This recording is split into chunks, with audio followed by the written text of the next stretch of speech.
Welcome to my channel शिक्षा सार। मैं ममता दुबे आज हम बीएससी फर्स्ट ईयर का वीडियो लेकर के आई हूँ, जिसमें हम आगे कंटिन्यू करेंगे हमारे ऑर्गेनेल्स और भी जो हमने पढ़ चुके इसके पहले। अब हम आज राइबोसोम के बारे में पढ़ने वाले हैं। तो राइबोसोम भी एक तरह की ऑर्गेनेली है जो हमारी सेल्स में पाई जाती है। हमने इसके पहले एंडोप्लाज्मिक रेटिकुलम के बारे में देखा, माइटोकॉन्ड्रिया के बारे में पढ़ा और भी हमारे गोल्जी बॉडी के बारे में पढ़ा। आज हम राइबोसोम के बारे में पढ़ने वाले हैं। तो राइबोसोम कैसी ऑर्गेनेली है इसके बारे में देखेंगे हम। तो राइबोसोम भी हमारी यूकैरियोटिक और प्रोकैरियोटिक दोनों ही सेल्स में पाई जाती है। इसके पहले हमने जितनी भी ऑर्गेनेली पढ़ा था उनमें हमने देखा था कि प्रोकैरियोटिक सेल्स में बहुत सारी ऑर्गेनेलीज एब्सेंट होती है, क्योंकि उसमें ट्रू न्यूक्लियस प्रेजेंट नहीं होता है। इसलिए प्रोकैरियोटिक में बहुत सारी ऑर्गेनेलीज एब्सेंट होती हैं। लेकिन चूंकि राइबोसोम एक ऐसी ऑर्गेनेली है जो प्रोकैरियोट्स में भी प्रेजेंट होती है और यूकैरियोट्स में भी प्रेजेंट होती है। तो आज हम राइबोसोम के बारे में पढ़ने वाले हैं। तो राइबोसोम किस तरह के पार्टिकल होते हैं उनको देखेंगे। तो राइबोसोम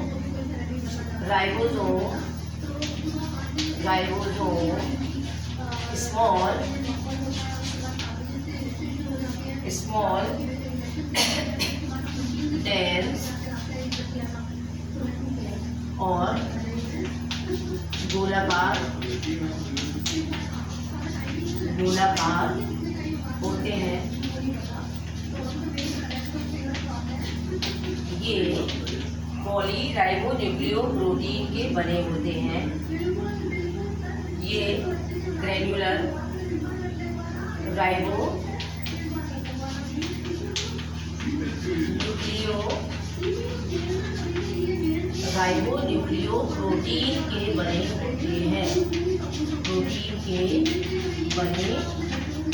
होते हैं। ये हमारी सेल्स में या तो हमारी सेल्स में उपस्थित एंडोप्लाज्मिक रेटिकुलम के बारे में हमने पढ़ चुका है पहले कि ये एंडोप्लाज्मिक रेटिकुलम की मेम्ब्रेन से चिपके हुए पाए जाते हैं। छोटे छोटे कण उसमें चिपके होते हैं, वही राइबोसोम कहलाते हैं। तो ये हमारी सेल्स में उपस्थित एंडोप्लाज्मिक रेटिकुलम की सतह से चिपके हुए पाए जाते हैं और माइटोकॉन्ड्रिया व क्लोरोप्लास्ट सेल्स से भी चिपके हुए पाए जाते हैं। चूंकि ये एंडोप्लाज्मिक रेटिकुलम से भी चिपके हुए पाए जाते हैं, उसकी सतह में, उसकी मेम्ब्रेन में चिपके हुए पाए जाते हैं और माइटोकॉन्ड्रिया और क्लोरोप्लास्ट से भी चिपके रहते हैं। और कुछ राइबोसोम जो है वो सेल्स में स्वतंत्र रूप से तैरते हुए पाए जाते हैं, मतलब बिखरे हुए पाए जाते हैं। तो कुछ फ्री भी होते हैं और कुछ सतह से, किसी भी मेम्ब्रेन की सतह से चिपके हुए भी पाए जाते हैं। तो दो तरह के राइबोसोम, कुछ स्वतंत्र होते हैं और कुछ किसी भी मेम्ब्रेन की सतह से चिपके हुए पाए जाते हैं। तो यहाँ हमने देखा कि कुछ राइबोसोम एंडोप्लाज्मिक रेटिकुलम की सतह से चिपके हुए पाए जाते हैं, कुछ माइटोकॉन्ड्रिया और क्लोरोप्लास्ट की सेल से भी चिपके हुए पाए जाते हैं। और कुछ राइबोसोम बहुत से राइबोसोम स्वतंत्र रूप से सेल में बिखरे हुए भी पाए जाते हैं।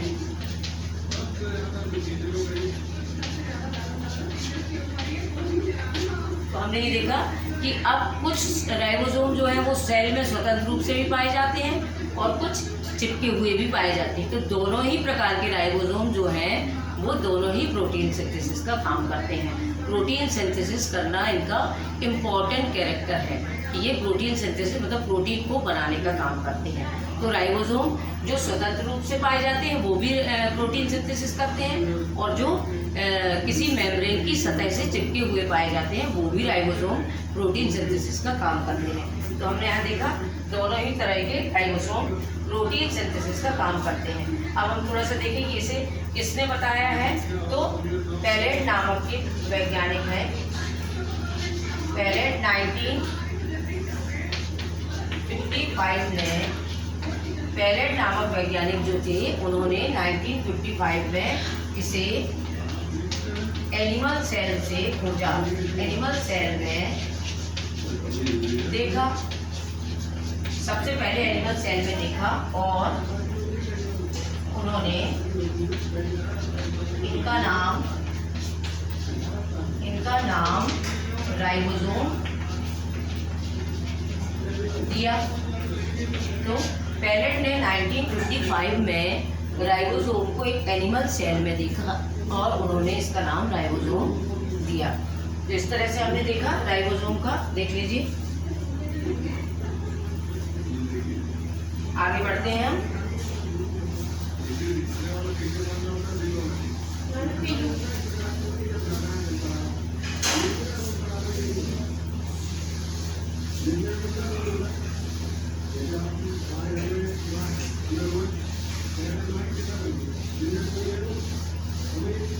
ये दोनों ही तरह की सेल्स में पाए जाते हैं। प्रोकैरियोटिक सेल्स में भी प्रेजेंट होते हैं और यूकैरियोटिक सेल्स में भी प्रेजेंट होते हैं। अब हम देखेंगे कि ये दोनों में किस तरह के पाए जाते हैं। तो हम आगे बढ़ते हैं। ये दोनों ही प्रकार की सेल्स प्रोकैरियोटिक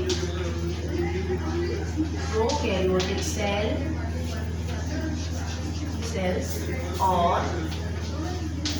यूकैरियोटिक सेल्स में प्रेजेंट होते हैं।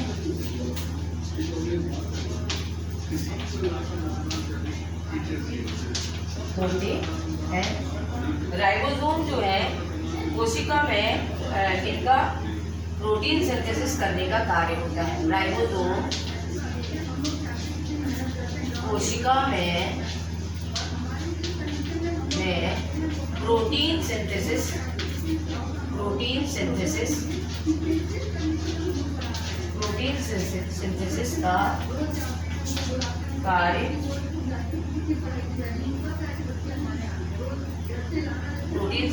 का कार्य करते हैं। इसीलिए इनको क्या बोला जाता है, इसलिए इन्हें कोशिका का इंजन भी कहा जाता है। कोशिका का इंजन भी कहा जाता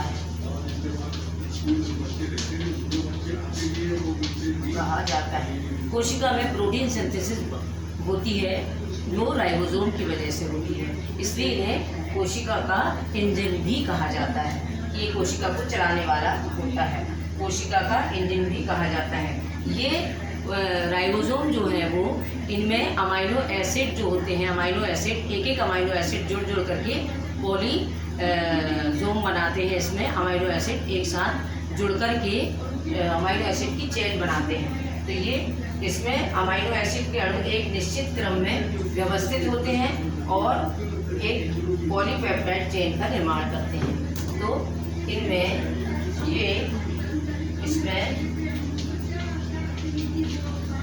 अमाइनो एसिड के अणु एक निश्चित क्रम में जुड़कर के एक निश्चित क्रम में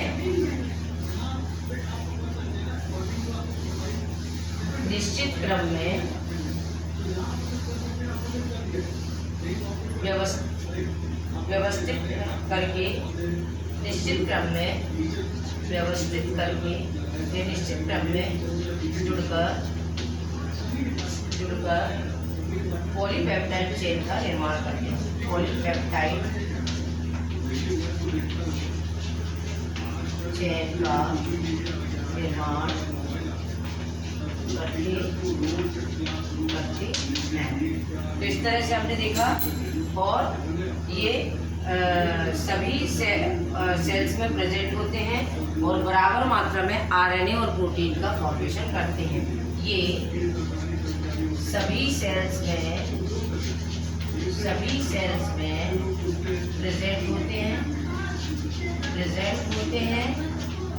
प्रेजेंट होते हैं और बराबर मात्रा में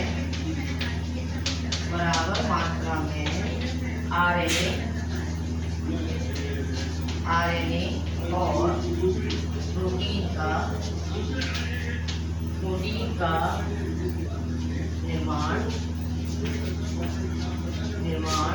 निर्माण करते हैं।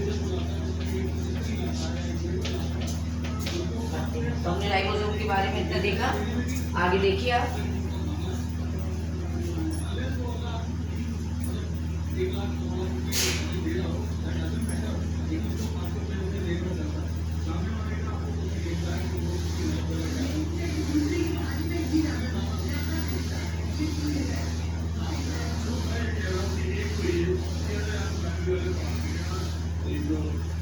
राइबोसोम विदाउट मेम्ब्रेनस होते हैं, इसीलिए ये किसी भी मेम्ब्रेन की सतह से चिपके हुए पाए जाते हैं। ये वाला पॉइंट भी आएगा इसमें कि राइबोसोम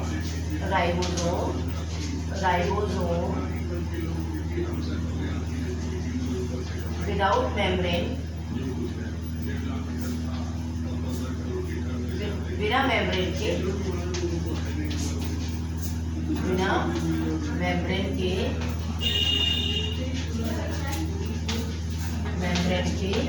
होते हैं। ये मेम्ब्रेन लेस होते हैं, इनमें कोई मेम्ब्रेन नहीं पाई जाती है। इस तरह से हमने देखा राइबोसोम विदाउट मेम्ब्रेनस भी पाए जाते हैं। राइबोसोम सेल्स में किसी भी मेम्ब्रेन से चिपके हुए होते हैं या स्वतंत्र होते हैं। दोनों ही प्रकार के राइबोसोम प्रोटीन सिंथेसिस करते हैं, लेकिन इसमें एक और देखा गया है कि जो राइबोसोम ER की सतह से चिपके हुए पाए जाते हैं या किसी भी मेम्ब्रेन की सतह से चिपके हुए पाए जाते हैं, वो ज़्यादा एक्टिव होते हैं। तो जो राइबोसोम किसी सतह से चिपके हुए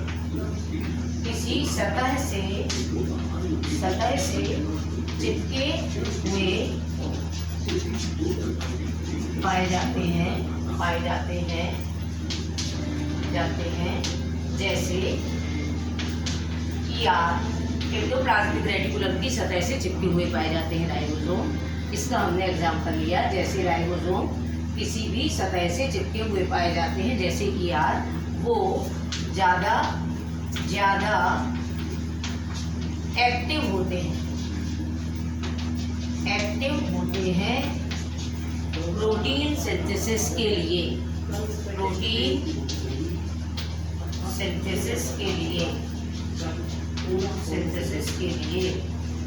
मतलब कि प्रोटीन सिंथेसिस जो है वो बहुत ज़्यादा एक्टिवली हो जाती है यदि वो किसी सतह से चिपके हुए पाए जाते हैं। उनमें ज़्यादा एक्टिव तरीके से प्रोटीन सिंथेसिस होती है, किसकी अपेक्षा? जो स्वतंत्र रूप से सेल में बिखरे हुए पाए जाते हैं उनकी अपेक्षा।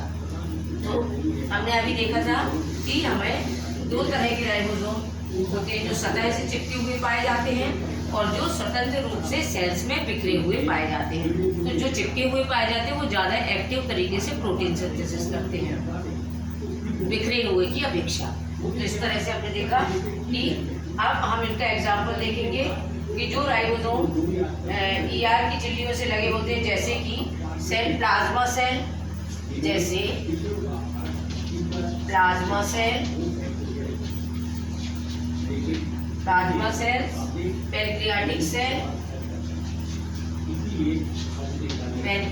Sales, hepatic adipotic parenchyma sales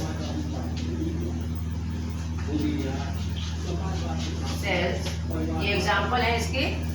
और ऑस्टियोब्लास्ट सेल्स, ऑस्टियोब्लास्ट सेल,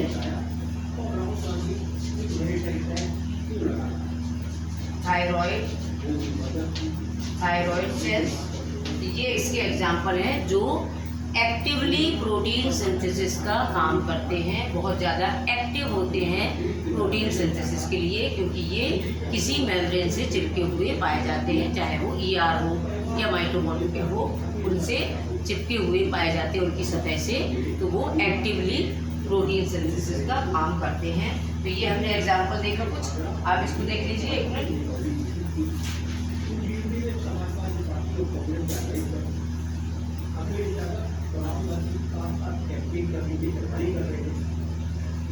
आगे देखते हैं।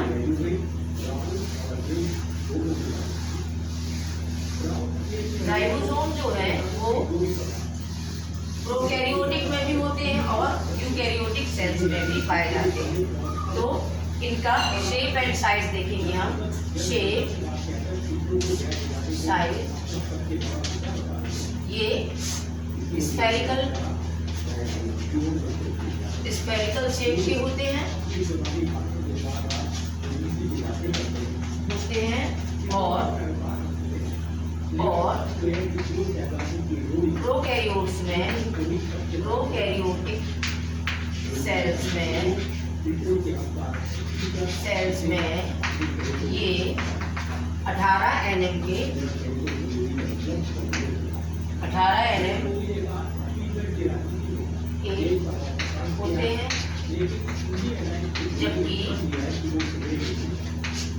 जबकि यूकैरियोटिक सेल्स में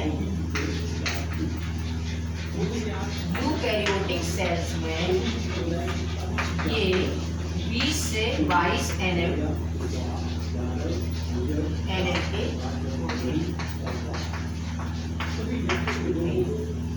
अब यदि हम इसका स्ट्रक्चर देखें कि राइबोसोम किस तरह के दिखते हैं, तो अल्ट्रा स्ट्रक्चर देखें यदि हम राइबोसोम का, तो राइबोसोम 2 तरह की यूनिट के बने होते हैं। आगे देखते हैं हम अल्ट्रा स्ट्रक्चर।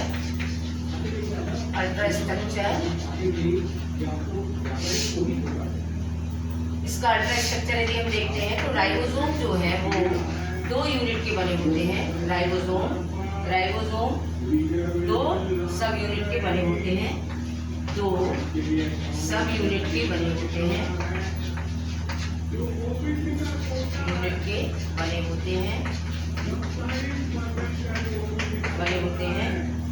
जिसमें एक छोटी और एक बड़ी होती है, जिसमें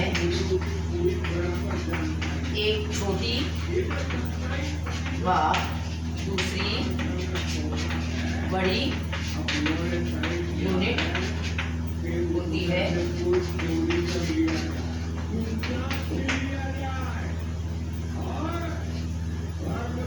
दो यूनिट होती है इसमें, एक लार्ज होती है और एक स्मॉल होती है। तो इस तरह से हम देखते हैं राइबोसोम का स्ट्रक्चर। यदि हम देखें तो एक यूनिट इस तरह से छोटी होती है और एक यूनिट इस तरह से बड़ी होती है। इसमें 2 सब यूनिट के बने होते हैं राइबोसोम, स्मॉल यूनिट और लार्ज यूनिट। अभी हम और आगे देखेंगे इसका डायग्राम।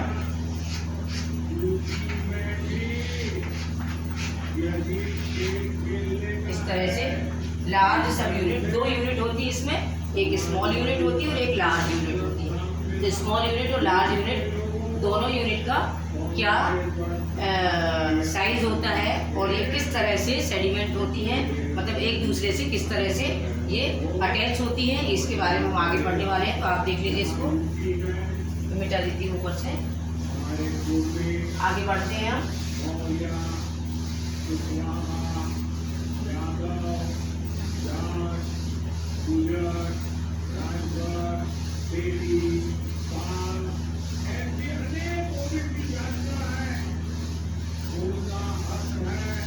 इन दोनों सब यूनिट का अलग अलग होना और जुड़ना, ये दोनों इस पर डिपेंड करता है, Mg प्लस आयन पर डिपेंड करता है।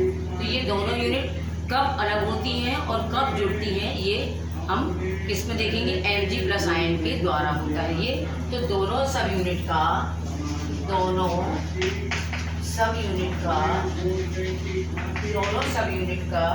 संयोजन तथा पृथक्करण में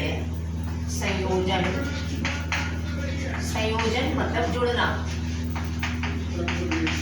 और पृथक्करण अलग होना। पृथक्करण और संयोजन मतलब जुड़ना और अलग होना किस पर डिपेंड करता है? Mg+ आयन पर। तो पृथक्करण दोनों ही Mg+ आयन की सांद्रता पर निर्भर करता है,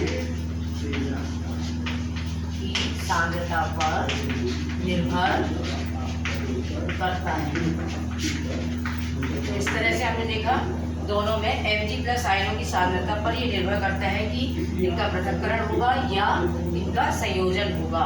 तो यदि Mg+ सांद्रता सामान्य से 10 गुना बढ़ जाती है तो राइबोसोम मिलकर एक डाइमर बनाते हैं। यदि Mg+ की सांद्रता सामान्य से 10 गुना बढ़ जाती है, Mg+ की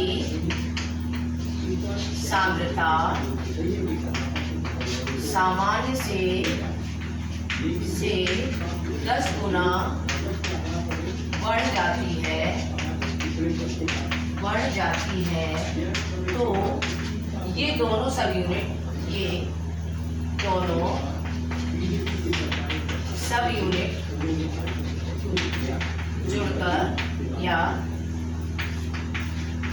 जुड़कर डाइमर बना लेती है।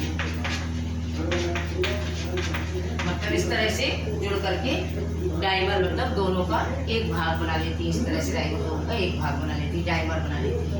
तो इस तरह से हमने देखा कि Mg+ की सांद्रता पर डिपेंड करता है इनका पृथक्करण और इनका संयोजन। तो इसमें आगे चलते हैं हम।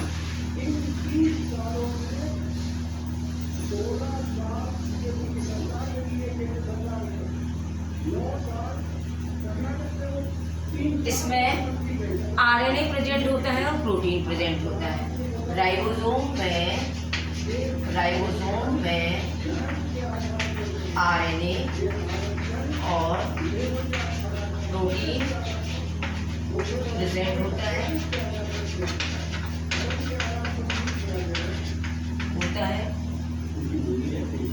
यह सेल्स में पाए जाने वाले RNA का 70 से 75% प्रोटीन इसमें RNA पाया जाता है। तो सेल्स में पाए जाने वाले RNA का 70 से 75% होता है, 70 से 75% तक होता है। आगे देखते हैं हम। अब हमें मालूम हो गया कि राइबोसोम किस तरह से दिखते हैं, कैसे होते हैं, उनके बारे में हमने इतना पढ़ लिया। अब हम जानेंगे कि राइबोसोम कितने प्रकार के होते हैं, उनके टाइप्स को देखने वाले हैं हम आगे। तो इसको देख लीजिए एक मिनट। आगे चलते हैं हम।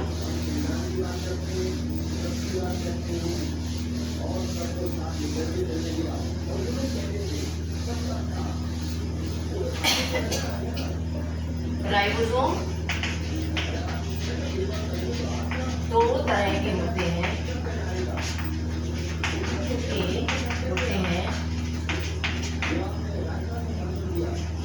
पहला 70S राइबोसोम। 70S ribosome. अब यहाँ दो तरह के राइबोसोम कौन कौन से होते हैं? 70S राइबोसोम होता है एक, और एक होता है 80S राइबोसोम। दूसरा होता है 80S राइबोसोम। तो ये दोनों ही राइबोसोम कैसे होते हैं?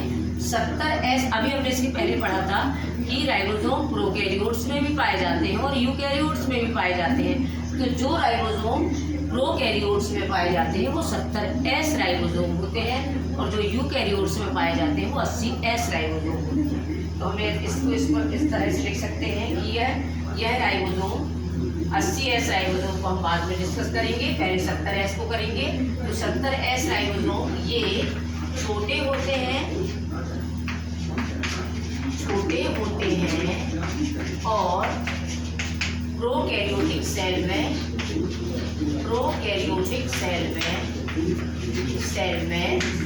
पाए जाते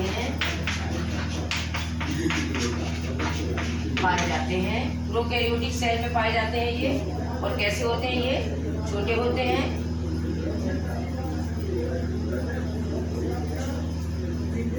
इसमें राइबोसोम की 2 यूनिट के बारे में हमने इसके पहले पढ़ चुका है।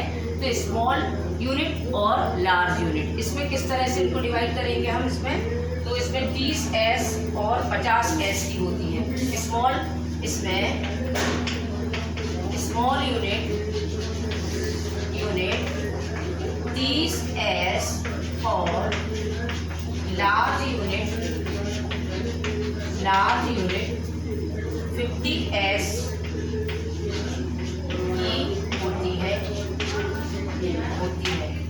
50S की होती है। अब इसी तरह से 70S राइबोसोम की स्मॉल यूनिट 30S और 50S की होती है। लेकिन जब सेडिमेंटेशन होता है उसमें दोनों जब चिपक जाते हैं, अब इसका यदि आप देखेंगे तो 30 और 50 का योग यदि करते हैं तो आपका 80 आता है। लेकिन इसमें ऐसा नहीं होता है। जब ये सेडिमेंटेशन होता है इसमें दोनों यूनिट्स का, तो ये 70S में आ जाती है।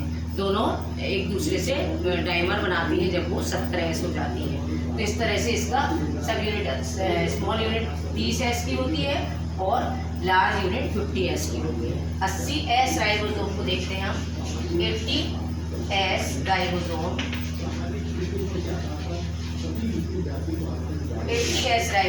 ये बड़े होते हैं, ये लार्ज होते हैं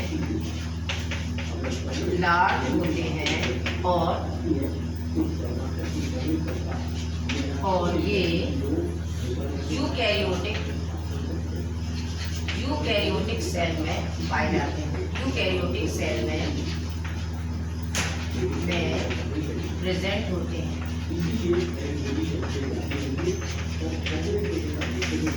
ये यूकैरियोटिक सेल में प्रेजेंट होते हैं। इनकी स्मॉल यूनिट जो होती है वो 40S की होती है। इनकी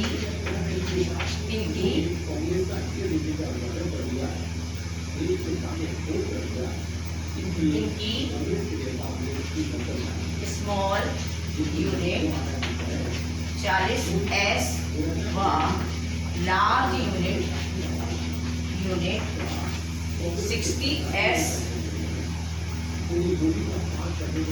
60S की। तो इस तरह से हमने देखा कि 2 तरह के राइबोसोम, 70S राइबोसोम जो प्रोकैरियोटिक सेल में प्रेजेंट होते हैं और 80S राइबोसोम जो यूकैरियोटिक सेल में प्रेजेंट होते हैं। 70S राइबोसोम की स्मॉल यूनिट 30S और लार्ज सब यूनिट 50S की होती है। 80S की 40 स्मॉल यूनिट 40S की और लार्ज सब यूनिट 60S की होती है। तो इस तरह से हमने 2 तरह के राइबोसोम को बारे में पढ़ा। आगे देखिए इसका स्क्रीनशॉट ले लीजिए। आगे देखते हैं हम।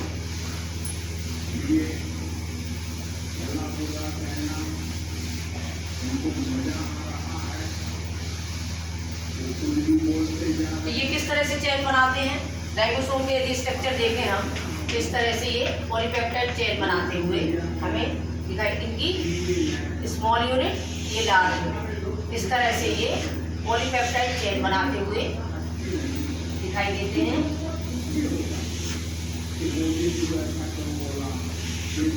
स्मॉल यूनिट, लार्ज सब यूनिट, स्मॉल यूनिट, लार्ज सब यूनिट। इस तरह से राइबोसोम जो है वो एक चेन के रूप में प्रोटीन सिंथेसिस का काम करते हैं। इस तरह से ये 2 यूनिट में डिवाइड होते हैं। ये होती है उनकी स्मॉल यूनिट और ये लार्ज यूनिट। और इसे हम क्या बोलेंगे? पॉलीपेप्टाइड चेन, ये कहलाती है पॉलीपेप्टाइड चेन। पॉलीराइबोसोम या पॉलीपेप्टाइड चेन।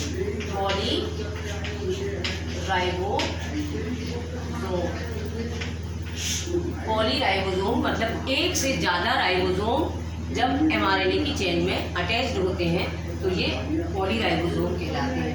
एक से ज़्यादा राइबोसोम यदि एक दूसरे से चिपके हुए हैं तो इसे हम पॉलीराइबोसोम कहते हैं। तो ये लार्ज यूनिट और ये स्मॉल यूनिट। देख लीजिए, आगे चलते हैं हम। इसके बाद हमें क्या देखना है, राइबोसोम की बड़ी सब यूनिट जो है वो कैसी होती है, शेप देखते हैं हम राइबोसोम की बड़ी यूनिट का। तो राइबोसोम की लार्ज यूनिट जैसे लार्ज यूनिट हमारी 70S की भी होगी और 80S की भी होगी। तो लार्ज यूनिट 70S की कितनी होगी हमारी, 50S और 60S दोनों की हमारी लार्ज यूनिट जो होती है वो कैसी होती है, डोम शेप की होती है। डोम शेप की होती है। और छोटी सब यूनिट जो है वो ऊपर की ओर छोटी यूनिट जो 30S और 40S की होती है वो टोपी के समान संरचना बनाती है। टोपी के समान संरचना बनाती है। इसके ऊपर एक कैप की तरह ही होती है। छोटी सब यूनिट जो होती है वो कैप की तरह बनाती हुई दिखाई देती संरचना बनाती है। तो इस तरह से हमने दोनों सब यूनिट के बारे में पढ़ा। अब हम आगे का जो है इसका अब इसके बारे में हमने देखा। अब इसके केमिकल स्ट्रक्चर देखेंगे और इसके फंक्शन देखेंगे। तो इसका वीडियो में नेक्स्ट पार्ट में देखेंगे। हम इसके स्ट्रक्चर को भी देखेंगे, केमिकल स्ट्रक्चर इसका कि किस तरह के होते हैं, और इसका फंक्शन हम सेकंड पार्ट में देखेंगे। तो ये यदि आपको मेरा वीडियो अच्छा लगता है तो इसे सब्सक्राइब करिए, लाइक करिए और शेयर ज़रूर करिए कि और भी बच्चों तक ये पहुंच सके और वो भी इसका को देख सके वीडियो को। तो हमारा नेक्स्ट वीडियो आएगा तो हम उसमें नेक्स्ट पार्ट में इसको कवर कर लेंगे पूरा। तो आपको यदि अच्छा लगता है मेरा वीडियो तो लाइक ज़रूर करिए। Thank you.